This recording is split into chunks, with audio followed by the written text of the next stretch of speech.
our title this morning is Joy. And I was thinking about, as I was looking at this talk, once again, how everything comes to us and comes through us and flows in our life according to what we're placing our attention on.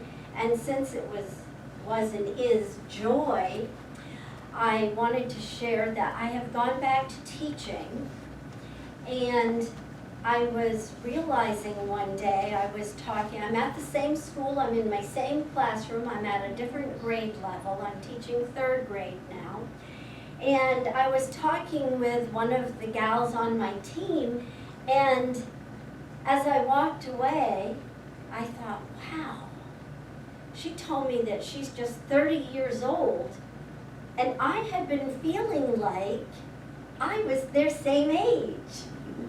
And I came home and told David, it is amazing when you step into joy and you're doing things that you love doing, how much younger you can feel.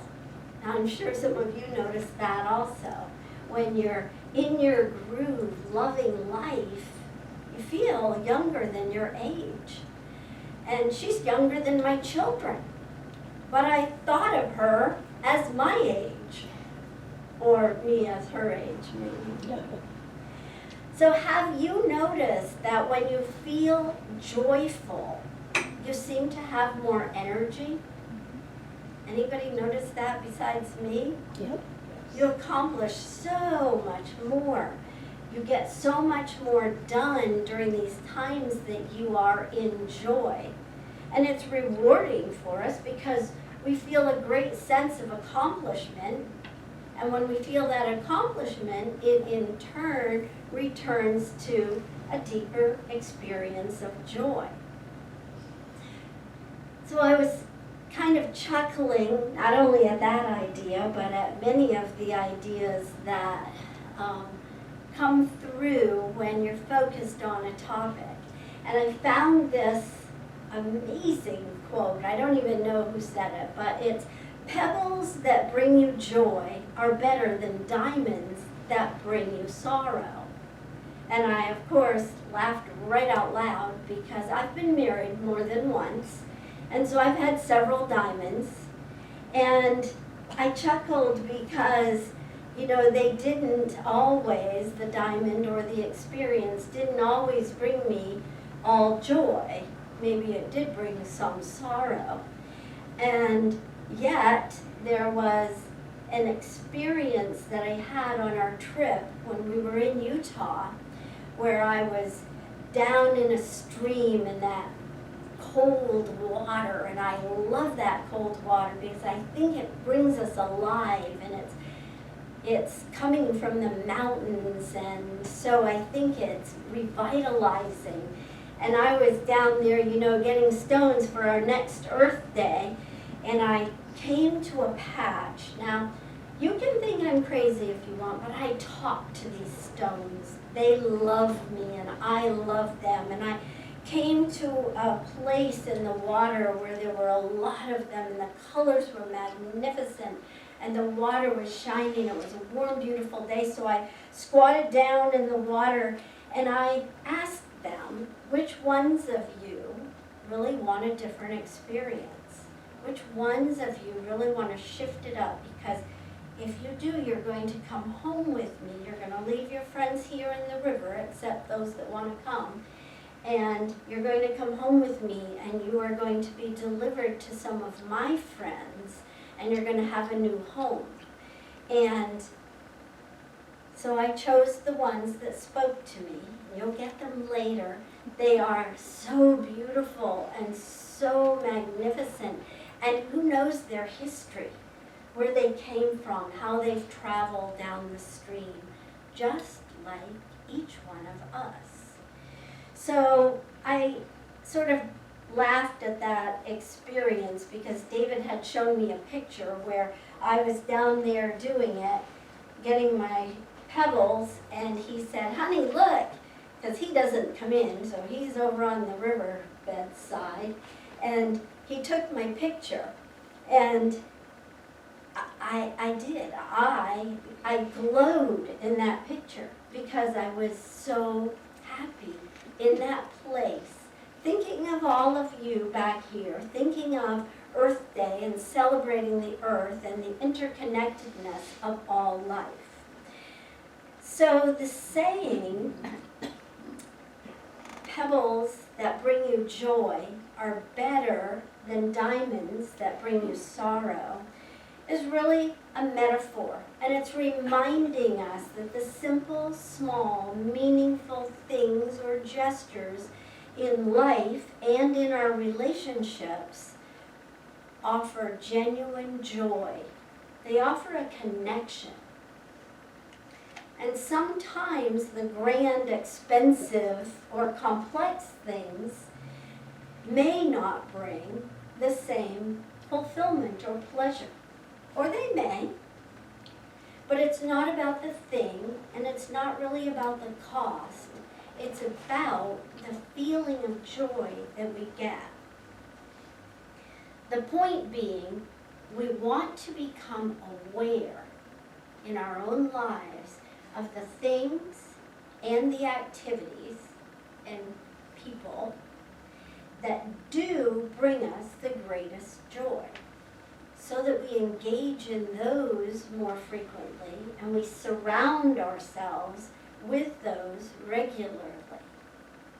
So I invite you to start thinking a little bit, if you haven't already, about what those things are for you, what times are occurring, what things are going on around you or within you, within your thoughts, that bring you to that point of experiencing such great joy that you have an exuberant amount of energy. It was always comical to watch Deborah.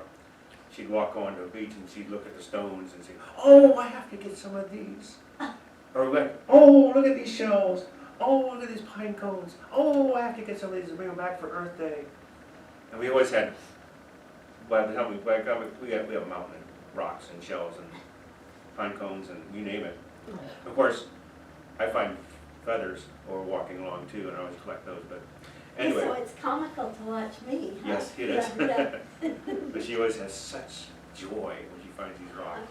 In fact, I went through all the pictures from our trip, and I found that picture, and I named it Rock Magnet. She just kind of collects rocks. So here's some more pebbles of joy from Eckhart Tolle. He says, "Love, joy, and peace cannot flourish until you have freed yourself from mind dominance." Love, joy, and peace cannot flourish until you have freed yourself from mind dominance. Notice he says, free yourself. So, what or who are you allowing to hold you captive from your joy and from your love and peace by it as well? Love, joy, and peace, love, joy, peace, and freedom, for that matter, are all self-imposed ideas. They're all personal mind dominance elements that we hold in our mind by ourselves. Ernest Holmes said in his book Love and Law, "Don't limit this thing," he's referring to the law, "don't limit this law. Grow big inside. Get over the little thoughts, the little concepts, and comprehend more." Actually, we cannot possibly limit the law.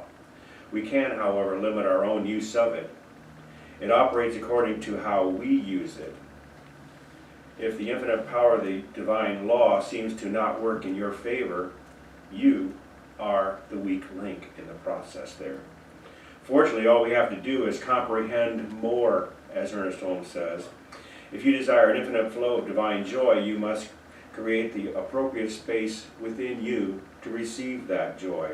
The law is always working, responding to whatever energy, positive or negative, that you release into it.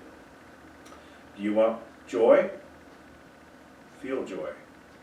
It's just that simple. Do you want more joy? Just feel more joy.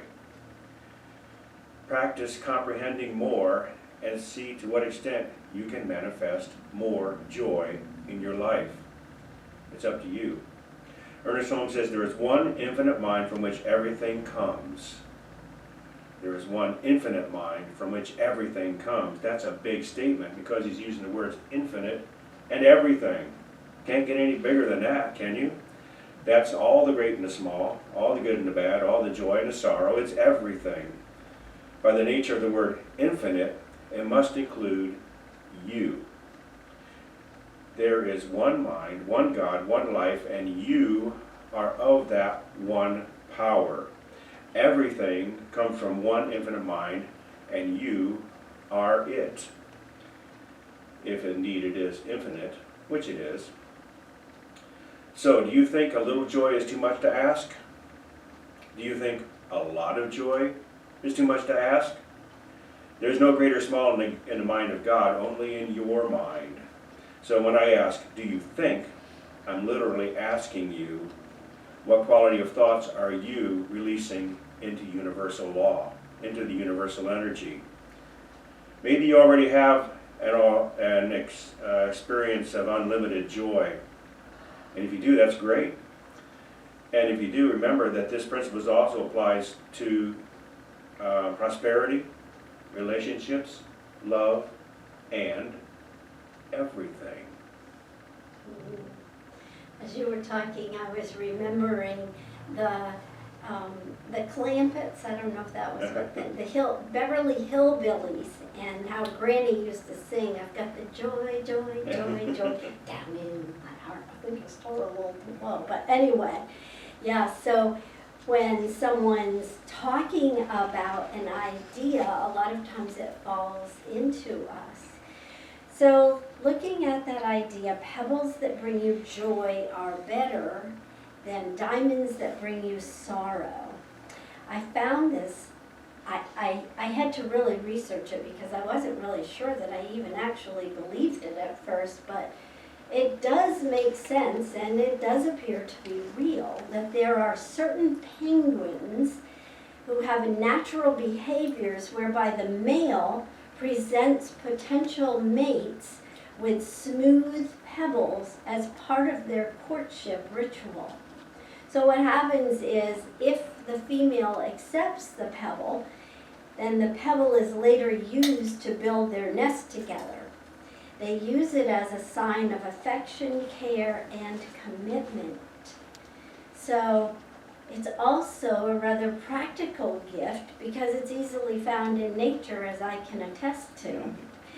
And so I thought that was really, really interesting and a pretty amazing behavior. So I researched a little further, and another concept that I've never heard of, but we all participate in, I'm thinking, is that there's something common to human behavior that is called pebbling. And it's as simple as when you care about someone, you show them by small, thoughtful gestures. And what it does, and I'm sure we all engage in that, but do we really realize when we give even a smile to someone, I think a smile, I say even, but I think it's one of the most powerful gifts that we can give to others. And hugs, unless of course someone doesn't like hugs, but it just feels good to be held and connected.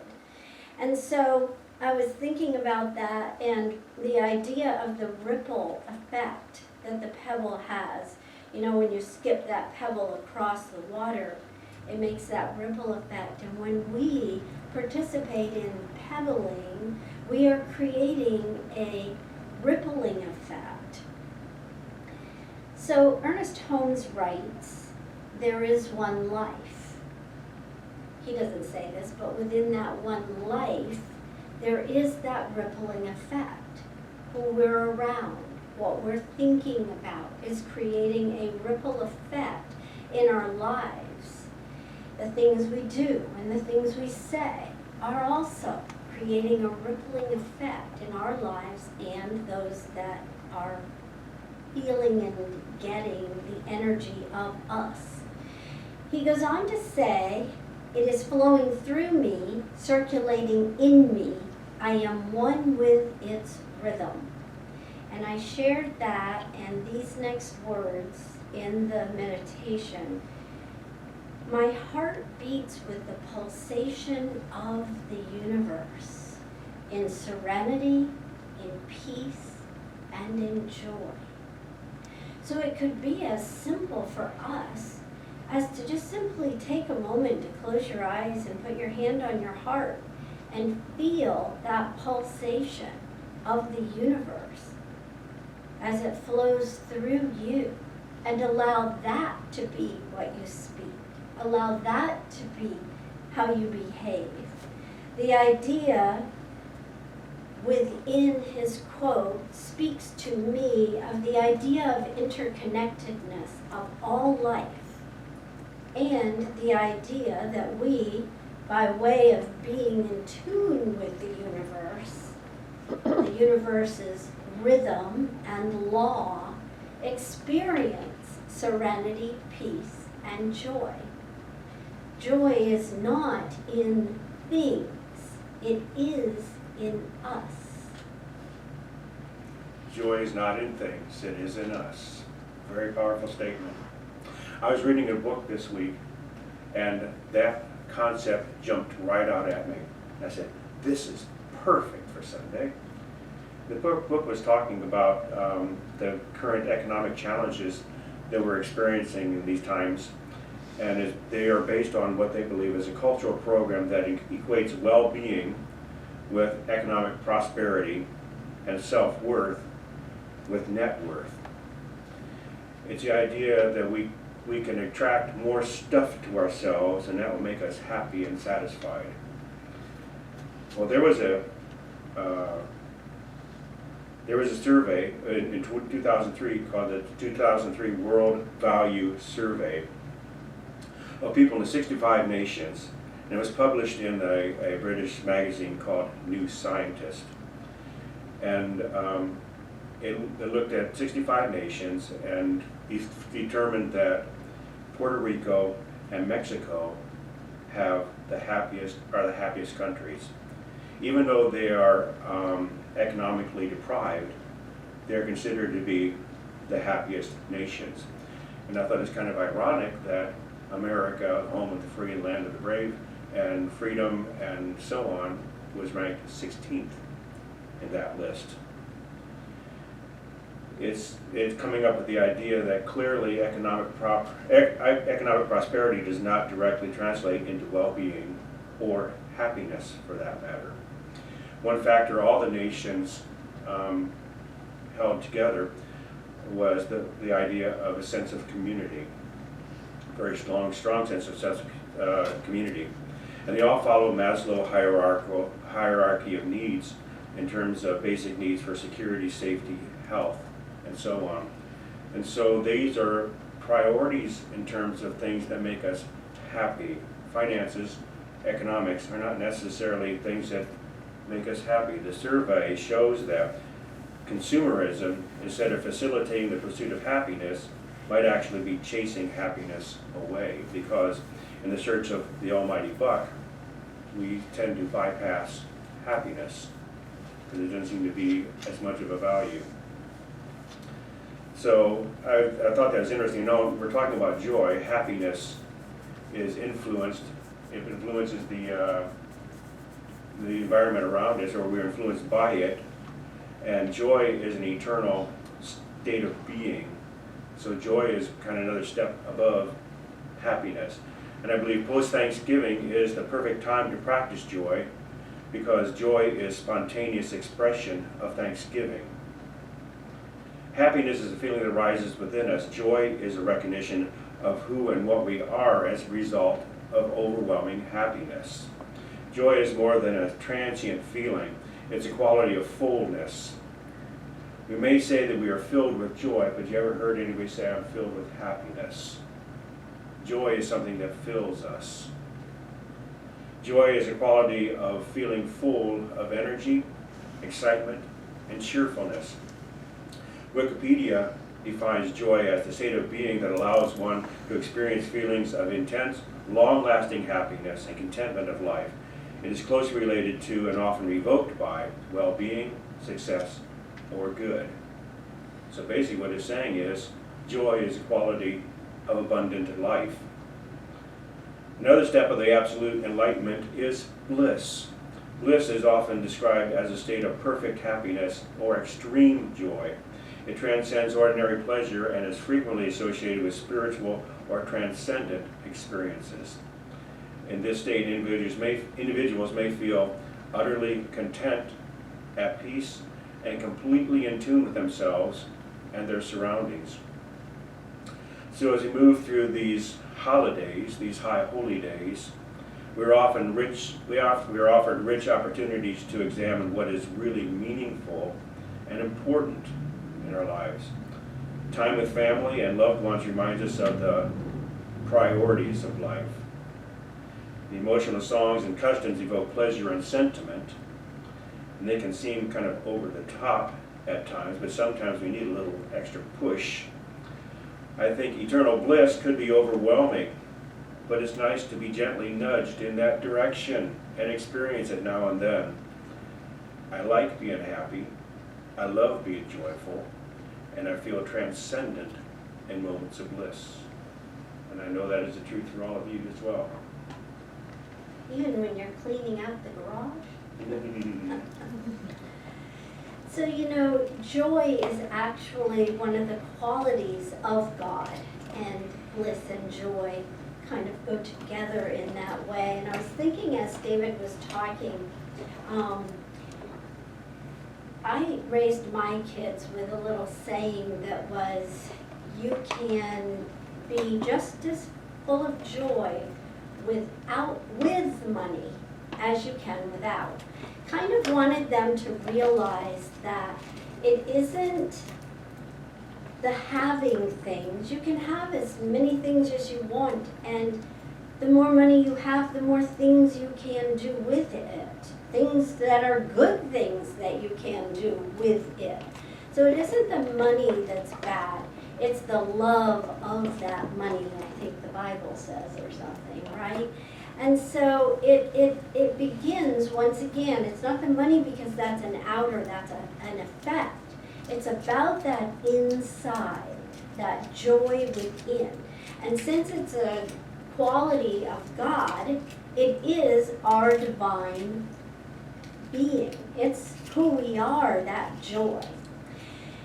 So I say this next part, I'm going to paraphrase from someone named Scott Clary. And I liked what he said, except it doesn't really align with my life right now. But I decided to keep it anyway because it might align with some of yours. And I find that I can just kind of switch words in a way that works for me. Maybe you find that too. It makes life really pleasant. So he says something like this: sometimes I noticed that genuinely happy people, something I noticed about genuinely happy people, they're doing less than you. I had just gone back to work when I found this. And he says they have fewer goals, fewer appointments, fewer obligations. They've learned that addition by subtraction is real. While you're optimizing every minute, they're sitting on their porch drinking coffee. They're not lazy. They've just figured out that most of what we chase doesn't matter. Busy is a choice. Peace is too. One looks successful, the other actually is. Yeah, I thought those were some pretty powerful words. The only thing is, I can be joyful and busy. And I seem to be more joyful when I am busy, rather than wondering what I'm going to do. So I was thinking early on about this. Oh, yes, go I ahead. would like to say that's because you let the joy overpower your mind, not the busyness. Yes, yes, you're right. One whelm at a time, and they aren't really whelms. One thing at a time. Getting good at that, I think, makes a difference. But I love the ideas that he shared in that. And early on in thinking about this joyful topic today, I came up with the idea of joyful surrender. For me, that is the idea of surrendering to joy. When you find yourself on overload, or you find something or someone has pushed your buttons once again, then you just surrender to the joy that is within you. And it might take you a few minutes, but you might get to the point where you can do it like that. Like when David said to me about the garage, yes, but it didn't flood the house, only the garage. Oh, that was the button pushed back into, oh yes, if he's okay with it all, I'm okay with it all.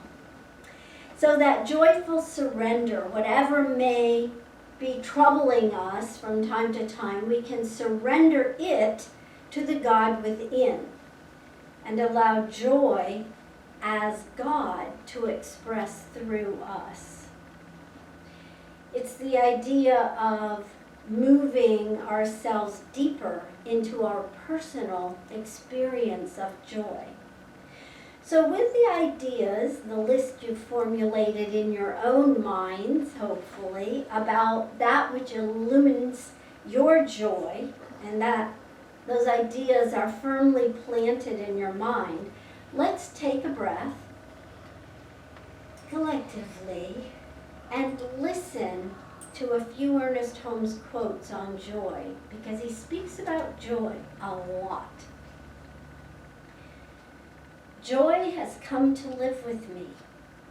How can I be sad?